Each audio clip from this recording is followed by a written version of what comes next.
Damai sejahtera dari Allah Bapa, Putranya Yesus Kristus, dan Roh Kudus memenuhi hidup kita saat ini di hari Selasa 7 Oktober 2025. Para pendengar Renungan Oasis Fajar, mari kita berdoa.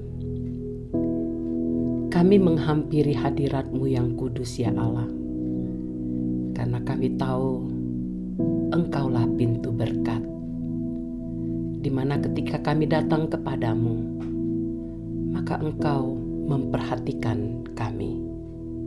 Urapilah kami dalam mendengar firman Tuhan, supaya kami dapat menjadi pelaku-pelaku firman. Demi nama Yesus, kami berdoa. Amin. Saudara-saudara yang dikasihi Tuhan, mari kita mendengarkan pembacaan firman Tuhan ini terambil dari Kisah Para Rasul 14 ayat 23 hingga 28.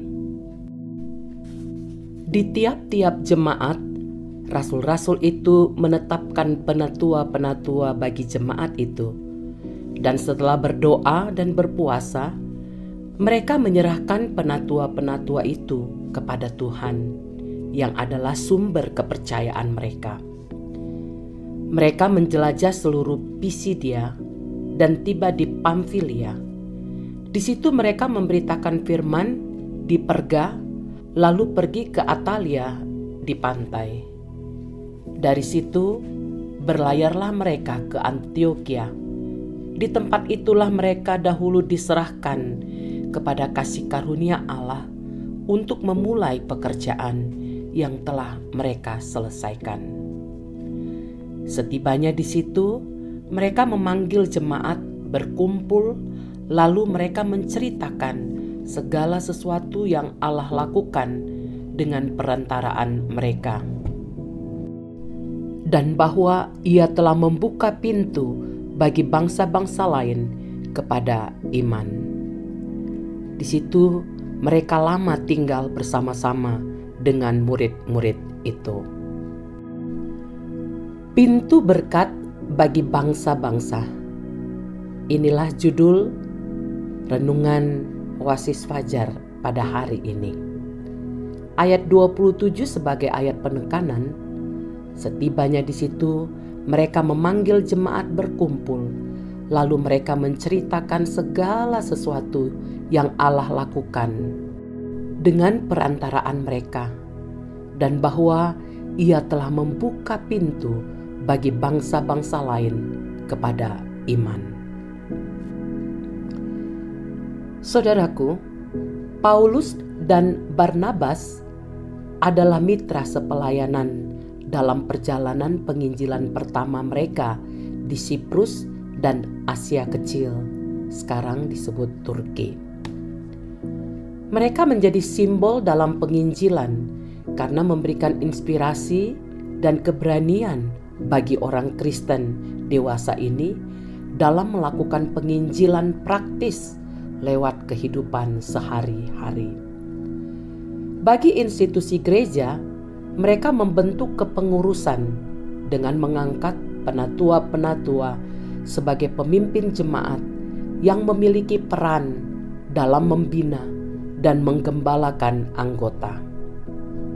Mereka bertugas memberikan pengajaran, nasihat, dan bimbingan rohani, serta turut serta dalam pengambilan keputusan terkait kehidupan gereja.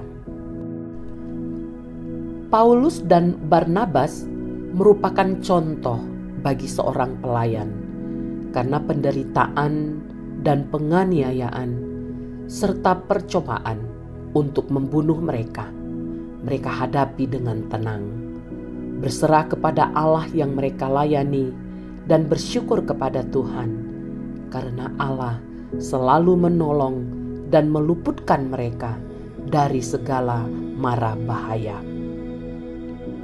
Dimanapun mereka berada, Paulus dan Barnabas selalu mengundang jemaat berkumpul untuk mendengarkan berita Injil.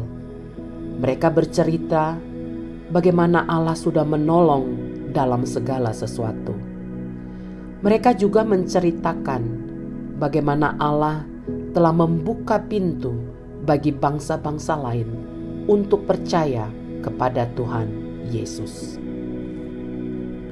Saudaraku, seperti Paulus dan Barnabas, kita pun memiliki fungsi dan tanggung jawab yang dipercayakan dalam menjalani hidup ini.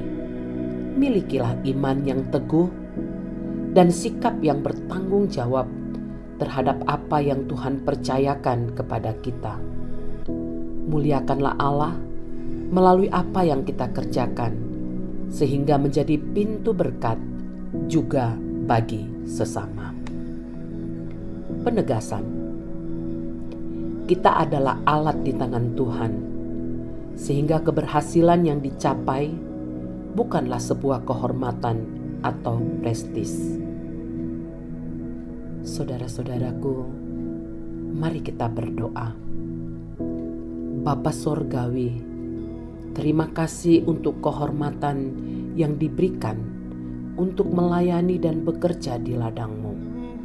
Pakailah kami untuk menjadi pintu berkat bagi orang-orang lain. Dalam nama Yesus, amin. Para pendengar Renungan Oasis Fajar, inilah uraian firman Tuhan dan pembacaannya yang telah diberikan kepada kita. Tuhan memberkati kita. Amin.